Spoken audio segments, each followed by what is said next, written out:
parcel in 2025. Over to you, Rachid.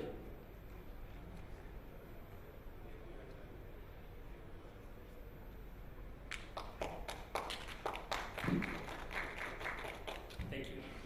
Thank you for the introduction. Is that the...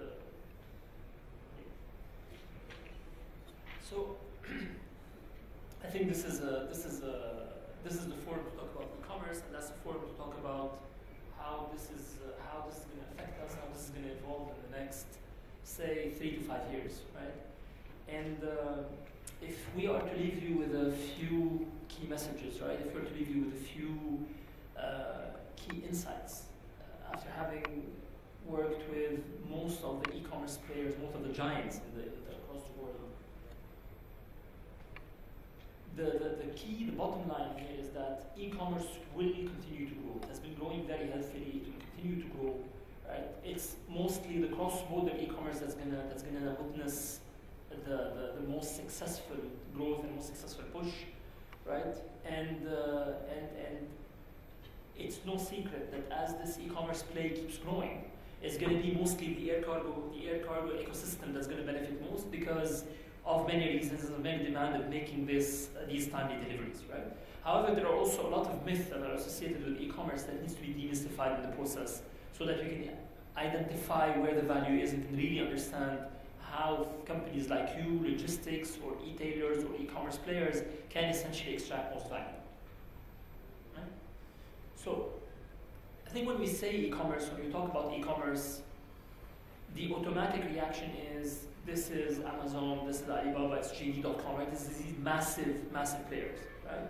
But in reality, e-commerce is way bigger than that, and it touches our lives in ways that we just do not comprehend fully yet, and it touches every single aspect of our lives, right? Now, if you just take a bird's eye view on this particular sector, it has essentially been growing by more than 20% over the past 15 years. Right? So imagine it's an industry that's essentially doubling in size every couple of years. Right? Now, that historical growth rate is also expected to continue in the future. And in the future, we expect the e-commerce growth to keep going at around 10 to 15% annually. And that's not about to stop anytime soon. We genuinely believe that this growth rate is going to continue all the way until e-commerce achieves a 20% share of total retail, right, of total goods sold in the world. Now, with that being said, and with this growth story being said, another thing that is extremely interesting is that the Amazons and Alibaba of the world, these massive giants and super giants, are not going to be the ones that are going to be growing the fastest going forward. They will still be growing healthily, but they are going to be superseded in terms of growth by others, much smaller e-tailers, much smaller brands, the Nikes, the Adidas, the other brands in the world. Right? And this is only normal because the super giants and the marketplaces of the giants and super giants of the world have perception issues, are starting to face perception issues with the broader consumer set. Right? This includes reliability, quality, economic equity, and so on and so forth. Right? So as you can see, we will start seeing other players that are coming into the market that are going to be growing at healthier rates. Right? Now, this being said, this is not a license to essentially say I will rush the giants and I will not look at the giants, but I will look at the smaller parts of the e-commerce set, right? The giants and the super giants are still going to grow to achieve something around 50% of overall traded volumes, right? But it's unlikely, with the dynamics that we know about, this dynamic that we see there, it's unlikely that they will achieve ultra supremacy or ultra dominance in the market, right? So as you can see, they've grown from around 14% in 2010. They are today at 41%, and they're expected to still grow marginally to reach 50%, right? But that is where it's going to stabilize. And this is where the e-commerce, the share of e-commerce in retail is going to achieve 15%, and we believe that that's also where it's going to stabilize. Right? We don't foresee a universe where all the retail or the majority of the retail is going to move away from the brick and mortar universe to the online channels. Now, with that being said, we mentioned that the biggest consumers and the biggest gainers, of this e-commerce push are not going to be these marketplaces. And indeed, what we're seeing that the brands, the mid to high tier luxury brands, are essentially the ones that are making the most push into the e-commerce space, right? They can command much more influence, they can command much more appeal from social media onwards, right? And this is becoming a very important channel for retail, for sales, for trade. Right? So today, going to Instagram, for example, Instagram is being seen as a platform of selling goods, right? If you look at Nike, for example, Nike did around 18 to 20% of its sale in 2018 via social media. So they go online either through influencers or through their direct social pages, and then there's a click to door kind of functionality whereby you essentially take the consumers from a simple social browsing experience to essentially pushing sales through the social e-commerce, right? Now this is way more than Amazon can claim. Amazon does not have that followership. Amazon does not have that depth, that increasing penetration in terms of how do they essentially convert social visits, social views, social clicks into purchases. Now, with all of this being said, in reality, the impressive part and what's going to keep growing and going to grow even further, right? And has actually been an unbelievable success story at hindsight, is cross-border e-commerce, right? Because with everything that we've discussed so far, the majority of this e-commerce has been you source it in the US, you buy it in Dubai. You source it in China, you buy it in the US, right? So these trades, these flows have been and will continue to be increasingly important to trade, increasingly important to e-commerce. Right? When we look at the growth of cross-border e-commerce, right, we see that with the prevalence of logistics companies, with the prevalence of air cargo companies, with the prevalence of a lot of the facilitation in trade and in logistics, we see that cross-border is increasing, right, and it's going to continue increasing over the next 5 years. Today, it is around 70%. So today, whenever you buy from an e-commerce player, chances are 1 in 5 that you're essentially sourcing this from China or sourcing this from the US, right? This is way more than what it was in 2014, and that's going to almost double if we look at how this is going to evolve into the future. Now, why is that extremely important? That's extremely important because that's going to reduce the logistics base of certain players, right? So the warehousing is going to look different, 3PL is going to look different, 4PL is going to look different. That's going to increase the importance of postals, of air, of the UPS, FedEx, DHLs of the world, of the express international courier players of the world, and that's going to inevitably increase the importance of airlines, right? And how they essentially ship cargo and move cargo across the world. Right?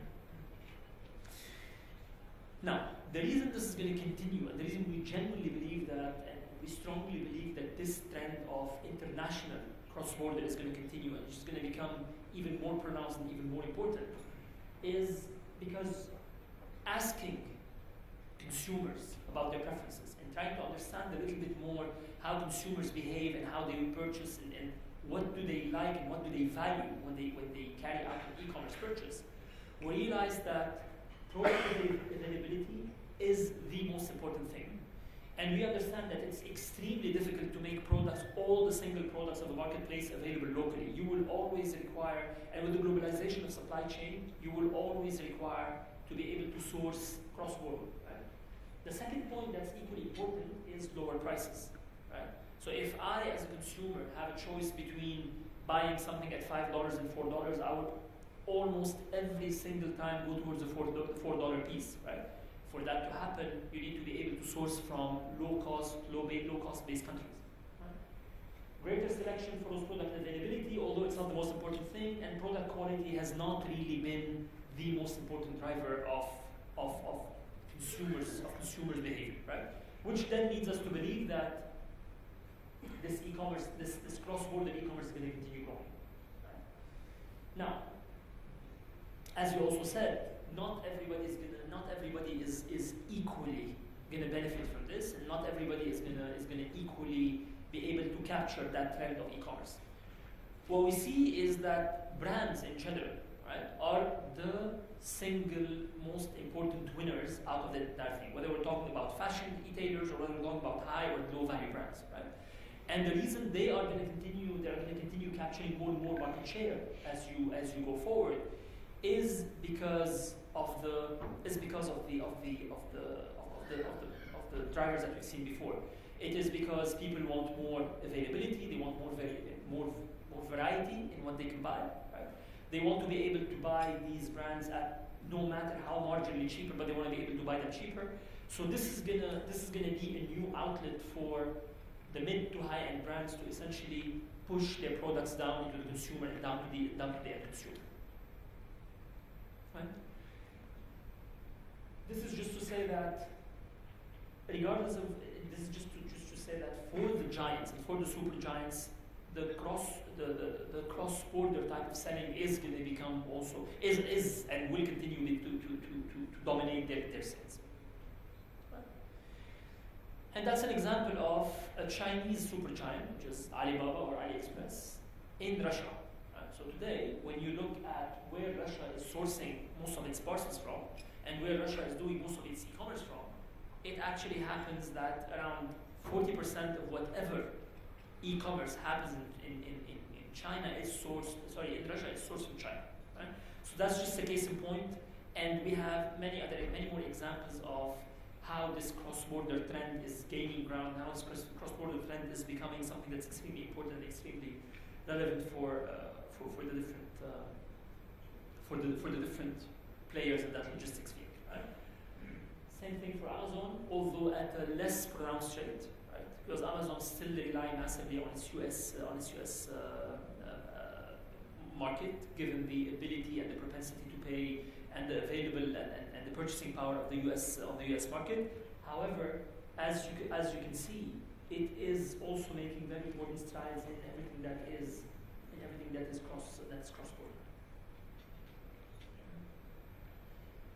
Now, this also brings us back to the point that cross-border is going to change the way logistics has been carried, and cross-border is going to change the way you guys will interact with the end user, how you will interact with your shippers, how you interact with your suppliers, and so on and so forth, right? So cross-border does not mean everything is going to come to me from China, every single parcel is going to come to me from China. Cross-border essentially says that I will have a big chunk that is still carried out in the country of origin, but you're going to have more discrete shipments that are going to have to be handled locally, right? So instead of me sending 2, 3, 4 containers of goods into the UAE for local consumption, what will happen is I will be sending more through Emirates or more through Etihad, smaller parcels, but a larger number of parcels which are lightweight, which require different handling requirements and which require a different approach altogether to its supply chain. Right. Now, this being said, and having talked about cross-border and its importance, I think the question on everybody's mind is, fine, this is fantastic, conceptually that's beautiful, but what does it really mean for me in terms of top line? What does it really mean for me in terms of market, and in terms of how much can I tap into that market, right? And is it sustainable? What we see is that cross-border is essentially a 5 billion shipment or 5 billion parcel market annually, right? Now, the majority of this happens in the APAC region, including China. So the majority of the cross-border e-commerce generates and is consumed in the APAC region. Right? Europe is a distant second follower, and North America is the third follower. Right? So these are the 3 areas where the majority of cross-border e-commerce is happening. Now, of course, there are flows between the different parts of the world, but that essentially shows that the flows from APAC to Europe and APAC to North America still dominate the trade routes, right? And these volumes, despite the recent change in the trade policy that the U.S. has started imposing, despite many of the protectionism that we see, there are very strong and active trade lines that still go from APAC all the way to Europe and North America, which trump by far anything that is across the rest of the world. Right? Now, with this being said, the short answer is this is a sizable market and it will continue to remain sizable. Now, within that market, we see that while the current domestic winners are books, sports and leisure, toys, household appliances, the future of this market is going to move more towards jewelry, watches, two-man handling, furniture, food, home and garden, and what have you, right? And the reason this is going to be the case is because brands are making more inroads into e-commerce. They are becoming more prevalent into e-commerce. People are actually looking for brands online increasingly so. Right? This will continue, so that's the push. That will also continue consolidating the fact that consumer electronics, health and beauty, and fashion are going to remain and continue to remain as cross-border winners, right? And then eventually we will see, and we might actually see some growth into pet food, car parts, milk powder, right? But this is really a far-fetched scenario into the future, right? However, what will really win as a cross-border type of categories will be the consumer electronics, will be fashion, will be health and beauty, and we're starting to see some of these things, right? So we're starting to see Apple relaxing some of its sales of iPhones and electronic products across its global store, right? We see Amazon making a very strong push on electronics across its global stores, right? So this is not something that we expect to unfold the next 10 years, but that's something that we're already seeing. That's something that's just going to continue and accelerate in the next couple of years. Right? Now, again, going back to the beginning of the session, we said that the main winners and the main links in e-commerce is essentially going to be air cargo. Right? And the reason we believe this is the case is not because of what we see today. Right? What we see today is postals, Post, Saudi Post, all of these local postal players. We still see them shouldering the majority of trade, right? That still happens via airlines, but that happens via spare capacity of airline, right? So you don't go buy particular slots, or you don't go actually reserve and dedicate particular slots for that. So whatever you can put in the belly of the cargo, you're going to push. And 70% of the e-commerce that happens cross-border today is carried out by postal unions or by the post, right? The DHLs, Aramex, and what have you of the world only carry 5%. Other airlines and other ways of shipping through airlines, other freight forwarders, other smaller express players capture the remaining 10% of the market. Right? However, we believe that this is going to change drastically.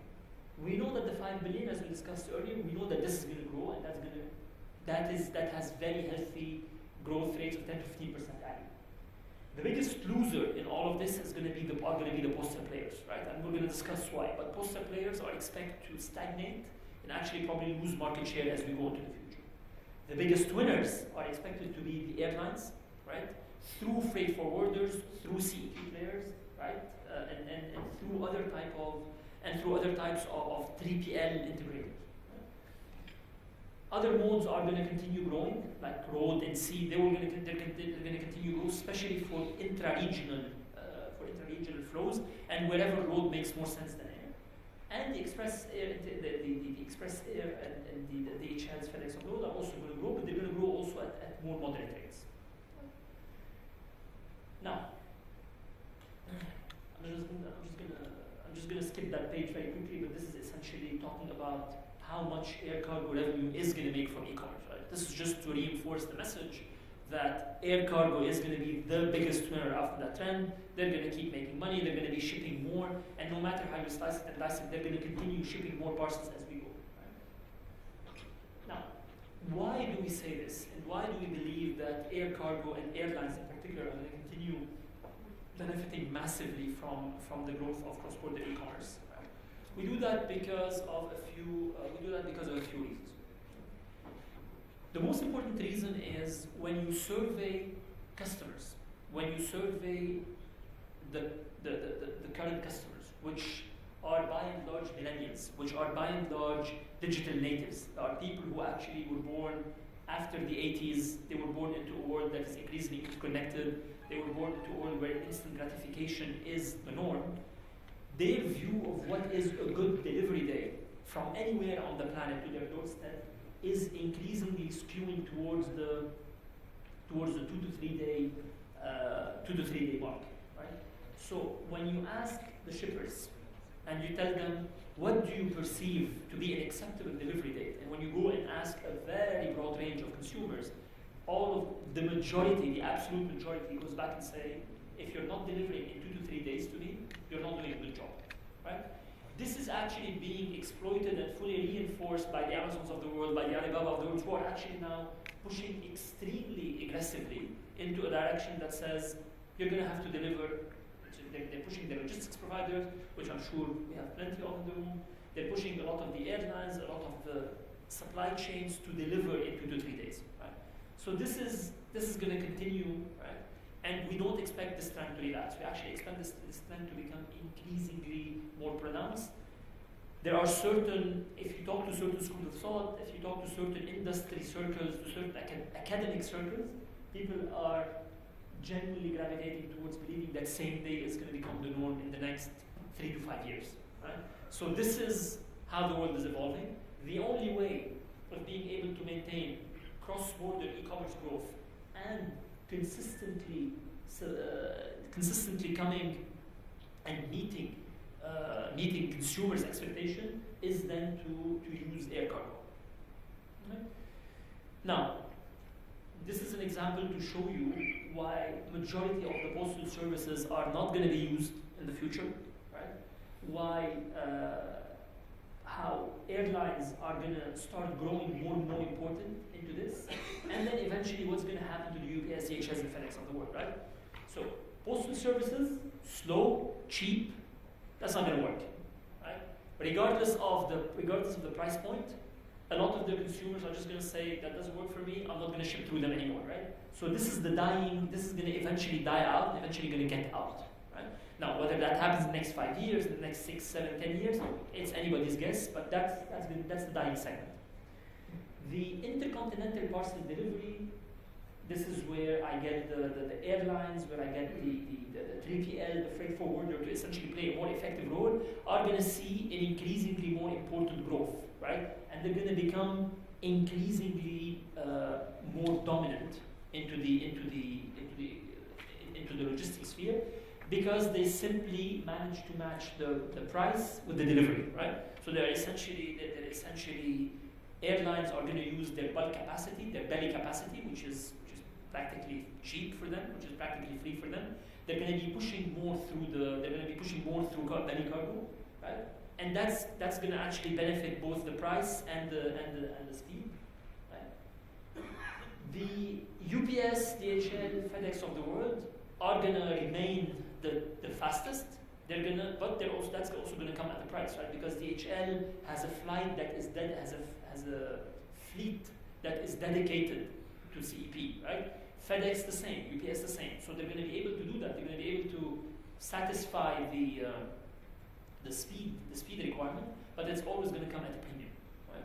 And there are already talks among the integrators around what segments of e-commerce do we really want to be present in, right? So do we really want to continue serving the super giants and the giants that are increasingly pressuring our margins, that are increasingly pressuring our delivery, our SLAs, or do we now move towards the second and third tier e-commerce player? Right? But this is how the universe is evolving, keeping in mind that the delivery, the full supply chain, is not only the outbound logistics to consumer. You have the first mile, last mile warehousing. So all of this is going to actually have to stack up in a way that essentially brings the prices and the delivery promise to an ultra competitive universe going forward. This is just an exemplification of how complicated this value chain is. I'm sure you're all familiar with it, right? But you start at the e-commerce shipper, you go all the way to the warehouse, to the first mile, airport, customs, airline, right? So there are so many steps that are in there, right? And pushing and saying, I want same day, 1 day, 2 to 3 day delivery is putting increasingly more strain on that value chain. And it's putting increasingly more requirement for integration. Maersk, a few days ago, launched what they call the Maersk Logistics, which is essentially you as an end user do not see any of this anymore, but you as an end user are now promised a 2, 3 day, whatever it is, right? So logistics players overall, especially the large one, are recognizing the opportunity of creating transparency and creating integration across that value chain. Right? And also, for a lot of you who are in the domestic distribution market, the reverse logistics, right? Because that's also a big issue, right? So it is estimated it's estimated that 30% of the logistics of domestic players are reverse logistics. So what do I do with that? Right? How do I essentially bring it back to the e-commerce? How do I store it? What do I do with it? Now, with this being said, I think it's only natural that you're going to be seeing more and more competition from the airlines, right? The airlines are now making very important pushes into becoming integrators, into becoming freight forwarders, into becoming logistics solution providers, right? Singapore Airlines is doing it, Lufthansa Cargo is doing it, right? The AIG is a group of airlines that's also doing it, right? So this is just going to continue, and that's actually going to get an additional complexity to your already complex universe, and additional competition to your already complex universe. So in a lot of cases, your line haul, what you call the line haul, what you call the mid-tier mile, you used to use them as suppliers, they're going to become your competitors at the same time, right? So that adds just a tremendous layer of complication on top of the already complicated logistics. So I think then the question for each one of you is, how do you essentially, where's the opportunity in that universe, right? There's plenty of opportunities, but what then is your ability to capture? What kind of simplification and de-risking you're going to be able to do in the next coming 2 to 3 years to be able to capture the value without necessarily losing out on either margins or prices or being cannibalized by your existing suppliers and what have you. And that's essentially it. Thank you.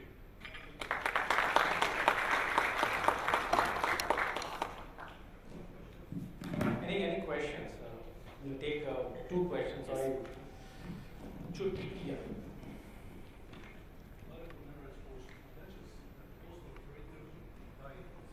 I can't hear you. My name is Tarek, I'm from Emirates Post. Yes. Just a couple of slides away, you mentioned that postal operators or the postal companies they're going to die, or they will lose prominence. Yes. Yes. Could they not reinvent, or they can actually. What could they possibly do? It's a very good point. Actually, DPDHL is an example of reinvention, right? Because as I'm sure you all know, but DHL was originally Deutsche Post. DHL was originally the postal operator of Germany. What they've done is they've reinvented themselves into an express player, right? So what's going to come? Look, what will work for you as a postal player is the breadth and depth of your network. You have massive networks, right? What's going to play against you is the speed at which you can deliver. So if you can actually work with the UPU, or if you can work with your suppliers to essentially create I know in the Emirates you have the EMS, you have the Express, you have whatever, right? But if you can actually play on creating preferential, right, or differentiated type of services, then there is no reason why you will not be able to compete with the likes of Singapore Airline Cargo and what have you, right? But it's contingent on your ability to reinvent yourself into that particular universe. Thank you.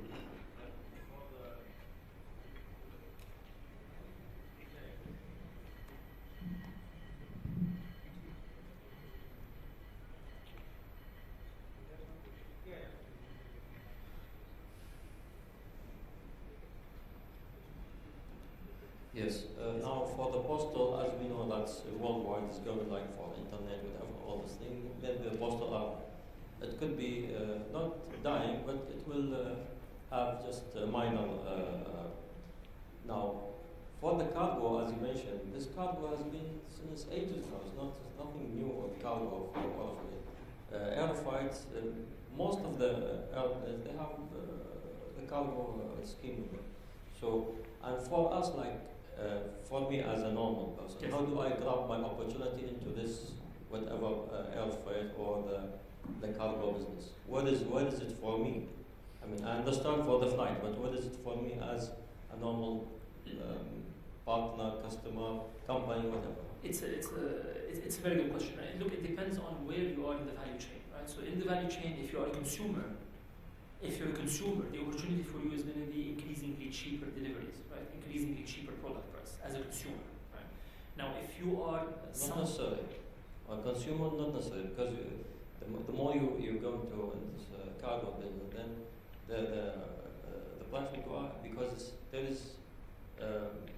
it's monopoly, really. It is. It's a monopoly. It's when you go more and you ask for demand for cargo, then could be the price go up. I'm not sure it's a monopoly. I'm going to tell you why. You have way too many airlines in the world with way too much excess cargo capacity for this to become a monopoly, right?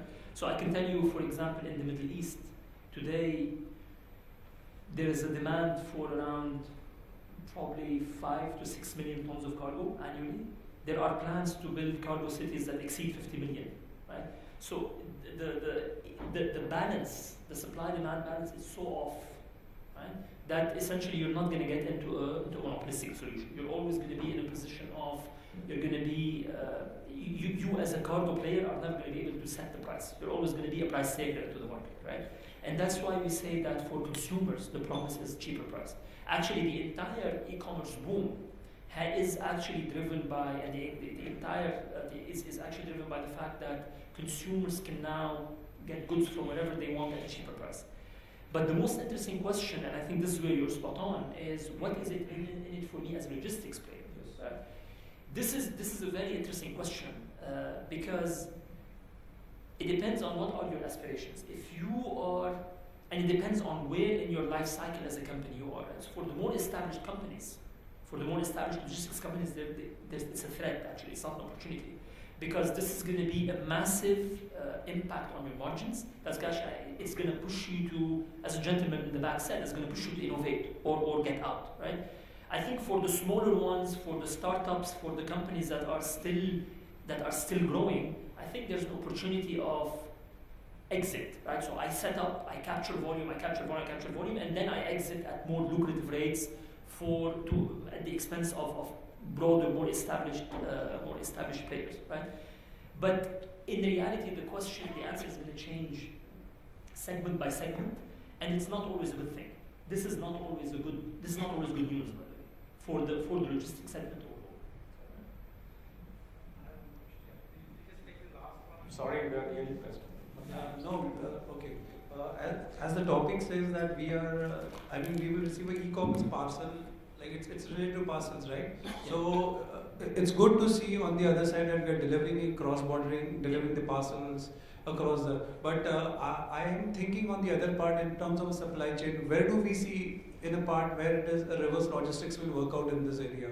If any challenge come in terms of returns or reverse logistics, how do I tackle in this particular supply chain? Locally, it becomes easy for me, or I send a shipment to, for example, to KSA or the region, it's easily managed from there. But if I want to take up this on board and, okay, I want to go ahead with the services, and if anything comes with challenge for reverse, how do I go ahead in that? Yes. Because there will be a delay in this for a longer period. Earlier slide you mentioned very clearly that 2 to 3 days, 4 days, people are ready to accept. But when it comes to reverse and anything goes more than beyond 5 days, it becomes too much challenge because we cannot constantly. We're pushing right now for our logistics partners for maximum deliveries in the speedy deliveries. But when it comes to reverse, how do we go ahead?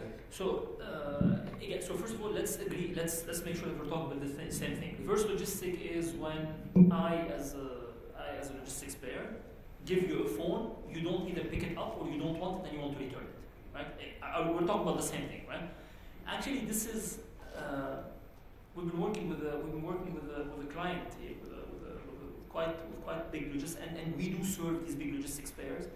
I think this is, I mean, funnily enough, this is probably the issue that neither DHL, nor FedEx, nor UPS, nor Aramex, nor anyone has been able to solve, right? Because you have trade-offs, and if you look at the UN and the environmental sustainability, this is the single biggest issue that they have with e-commerce and environmental sustainability, right? Because if reverse logistics were a country, they would be the third biggest polluter on the planet. So in reality, nobody knows what to do with them. Do you burn them? Do you throw them? Do you actually put a warehouse where you re-auction them? Do you agree to resell them back to the player? It all depends on your SLA with your original supplier, right? And it all also depends on how do you collect cash. If you collect cash on delivery and the cash is on your books, then that becomes a much serious problem than if you say, I'm an intermediate, I'll get my money anyway, right? So in reality, there is no straight answer. It depends on where is your sending end. Is your sending end domestic? Is your sending end in China? Is it in India? Is it in Germany? Right. So that's number one. Number two, it depends on the value of the things that you're returning. Is it something that's valuable enough? Is it something that actually has enough pickup into the market so that you can essentially auction it again? It depends on your willingness to build warehouses to be able to store these reverse goods, and eventually it also depends on whether you are a cash on delivery type of service or whether you already take your money and you've already made your money and don't care. From there on, I really don't care. It's up to you, Alibaba, for example, to figure out why people did not want to pick it up, right? Or why people wanted to return it. I know it might not be the answer that you're expecting, but you have all of this spectrum of options from saying, I burn it, all the way to I return it, and somewhere in between where I say I'll sell it. I'll actually reverse auction it. And it really depends on many of your business parameters. Thank you so much.